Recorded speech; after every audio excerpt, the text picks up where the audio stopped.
Hey guys, Corey here. Welcome to Blue Talks, and I hope you enjoy this video.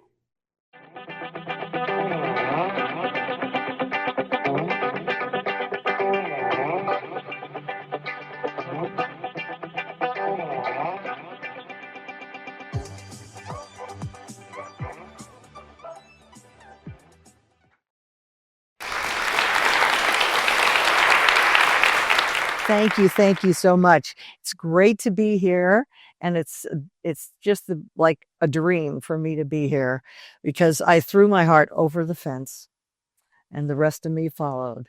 Now this really started like from when I was a kid because I was about 8 years old, and I was trying to draw Bugs Bunny, and I was doing such a terrible job that I almost started to cry, and I just like cried out to God in my heart, and I said, God, if only I could draw Bugs Bunny, then I'd be a real artist.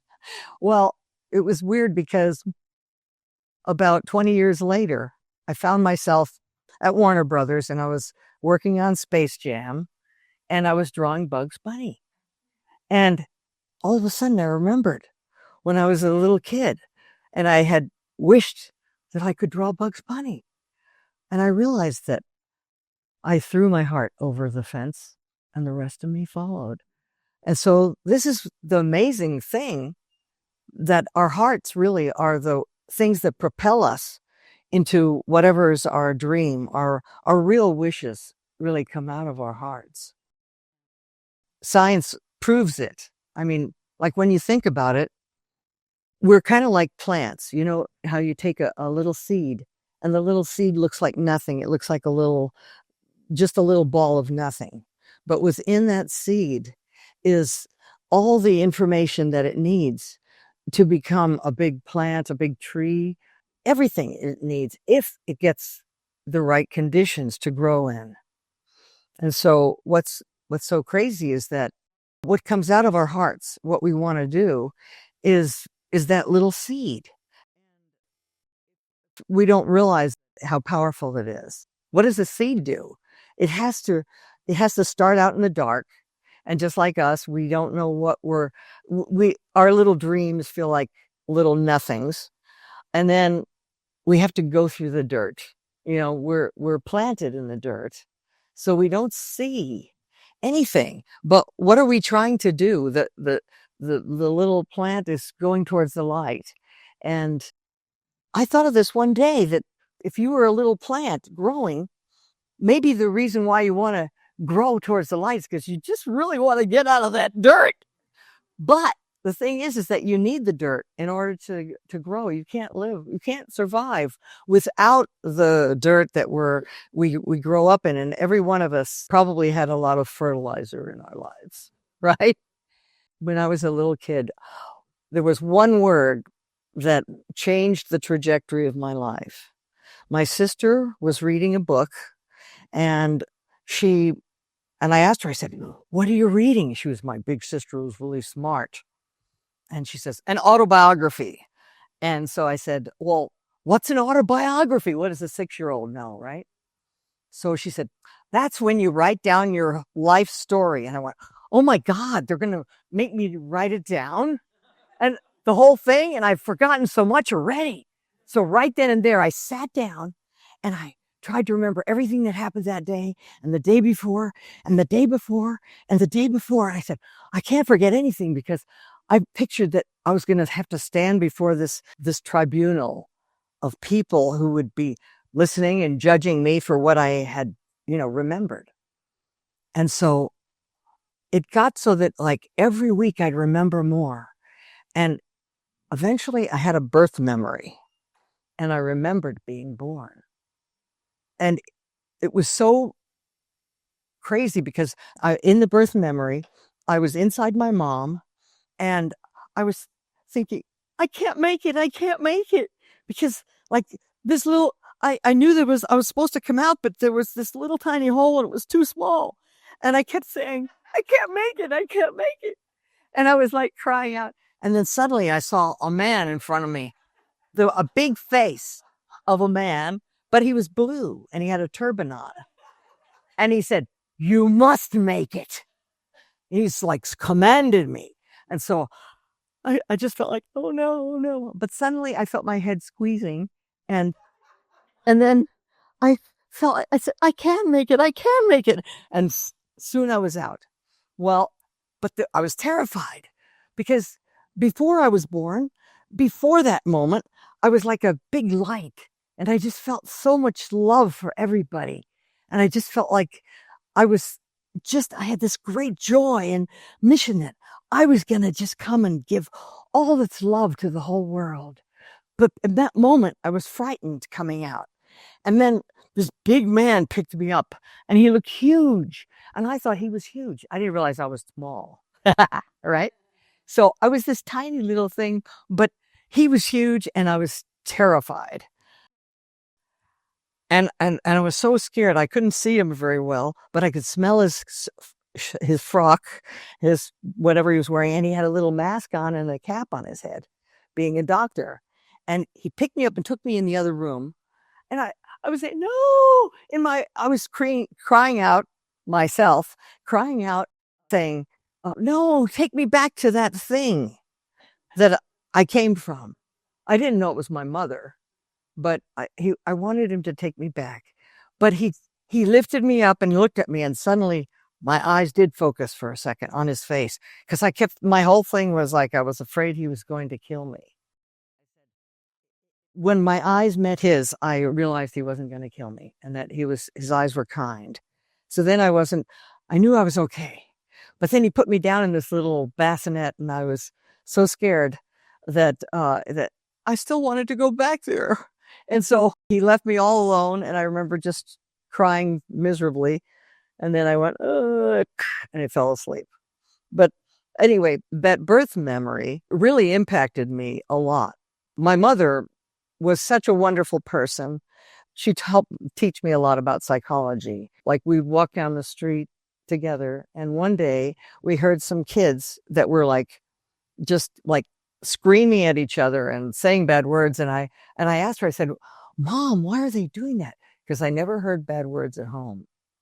And she said, well, it's probably what they hear at home. And I thought, oh my gosh, don't parents know that whatever they do, the kids are going to do it too? I thought, that's terrible. How could people be so dumb, So I felt as though first I had wanted to be a doctor because I wanted to help people. But then I thought, wow, they have psychological problems? Maybe I should be a psychologist.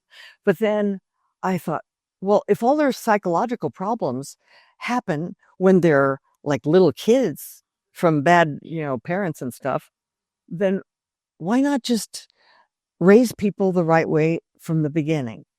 And that's when I had that mission in my heart, that I wanted to raise children and be a good example, because I felt that would be the way to change the world. If only every parent would raise their children with love and good examples, then even if it took a long, long time, because I felt like that's my job, my most important mission, rather than be a doctor or a psychologist and fix up old problems that somebody else started.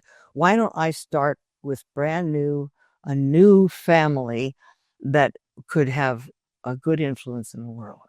So after that, I said, well, I want to start right away. I want to practice right away. And so I needed a baby to practice on, So I thought, now how am I going to get a baby to practice on? And so one night I felt this huge, big desire to just go outside at night. And I looked up at the sky, and there were all these stars everywhere.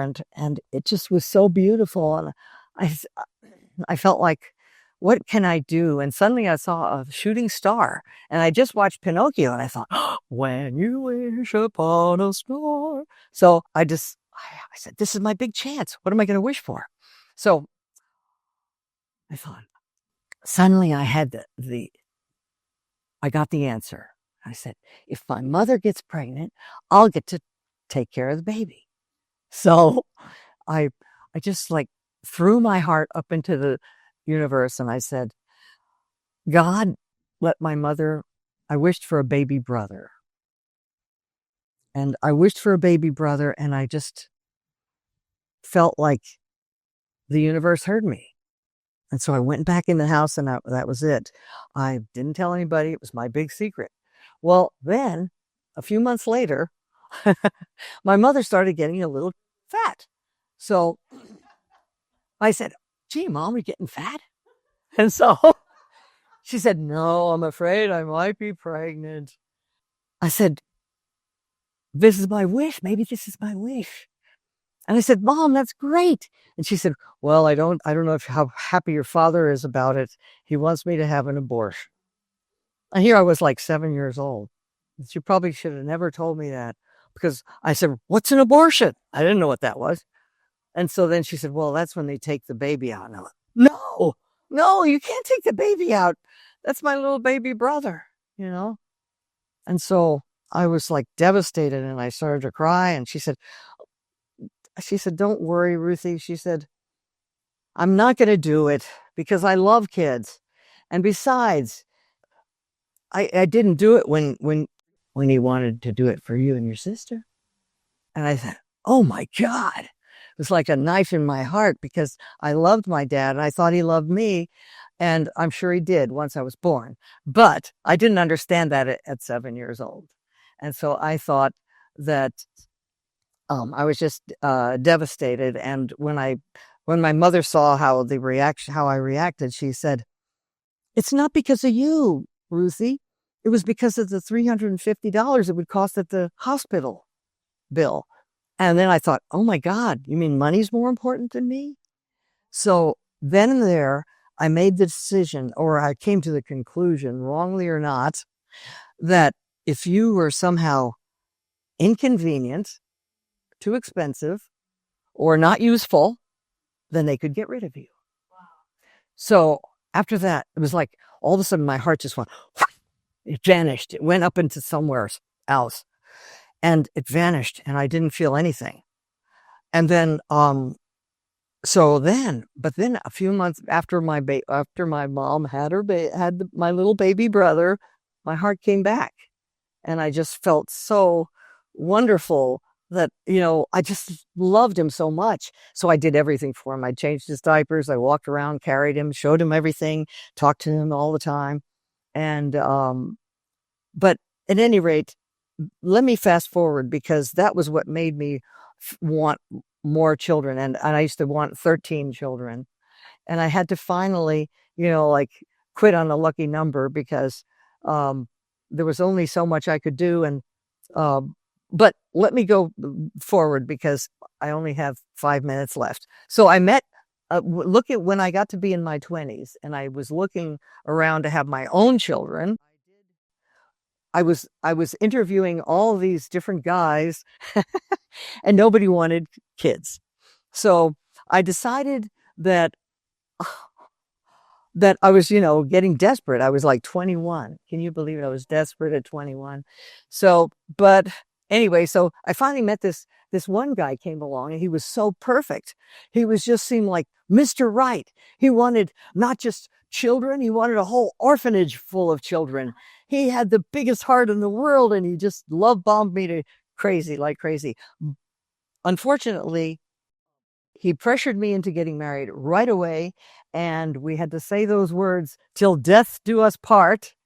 And I was an extremely devoted spiritual person who wanted to do the right thing. So anyway, so I was always sticking with him, but he had a broken trust muscle, and he would go back and forth, Dr. Jekyll, Mr. Hyde. First he'd be nice, then he'd be mean. And I'd say, "Wait a minute, I've already devoted my whole life to being your wife, and I'm not going to ever leave you."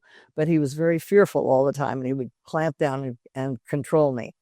Well, anyway, let me fast forward to the big thing I must finish with, because I had that false belief that unless you were useful and an asset and not a liability, if they said jump, I'd say how high, So I was always just not listening to my own intuition. And when it got really, really hard, because he would be extremely threatening and scary, and would threaten to kill us all if I would leave him, even though I would never have left him. And I kept trying to, love him into submission and show him that I loved him. But so I was totally codependent, and I didn't understand what codependency was until much later. But when he passed away, this was the crazy thing, because I had really suppressed all my own voice and made myself very small so that I would make him happy. So when he died, it was like, it was more of a relief than grief. And I felt ashamed of myself for, I remember just every day, like praying and asking God, did I make a mistake? Should I not have stayed with him for almost 40 years that we were married? Because I'd made that promise to God. I made the promise to God. I didn't make the promise to him, to be with him.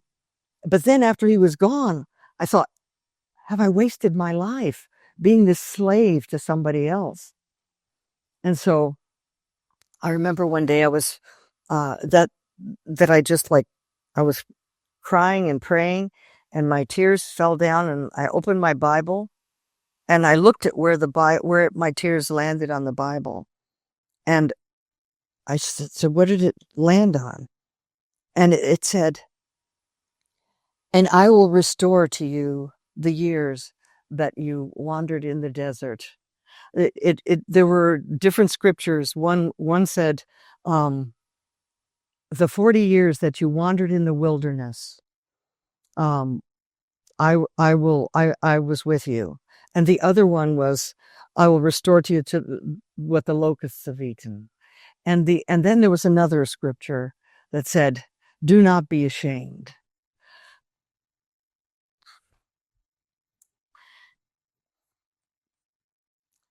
And it just felt so wonderful that God wasn't mad at me. So after that, I realized, you mean you're not mad at me? God still loves me. And it felt like all the love, all the brightness, the light that I had been holding on to inside, because I'd always been protecting myself from David's scariness. When he was mean, I'd built this big bubble of around me, and I'd always pray, and I'd get my strength from being with God inside of me. But outside, I was, surrounded by, I felt like Daniel in the lion's den or something. So after he died, then I felt a new beginning. I felt as though it was okay to listen to my own intuition, and I wasn't a slave anymore. So then luckily about a year after he passed away, my daughter said, Mom, Dad's dead, but you're not, you should get a boyfriend. So luckily she gave me this chance to do eharmony.com, which, even though I didn't meet anybody through that, it said, if you love bowling, go where the bowlers are. If you love bird watching, go where the bird watchers are. So I loved music. So I figured, okay, so I went to some open mics, and I met someone who was absolutely fantastic. And I'm making a long story short, but we met and we got married, and for 10 years we had a wonderful time together, and I was able to heal. Unfortunately, he passed away too. But the big thing is that I realized that when when you throw your heart over the fence, that's a precious little seed. You can't throw that away. So whatever your intuition is saying, and this is where I coach women to listen to their first intuition, because when I first met the love bomber, my first husband, even though he was so wonderful, There was one part of me that was going, red flag, red flag, red flag. But I wanted to believe the illusion. I wanted to believe the surface, that he was everything he said he was. And so my coaching is to help women to listen to their intuition, to listen to their intuition. And I realized that the reason why I did not listen to my intuition so many times was that I was afraid that doing what you want to do would lead to death. So that was my mistake. That was not true. I could listen to my intuition. So I've learned to listen to my intuition. Thank you, God. And thank you all for listening to me.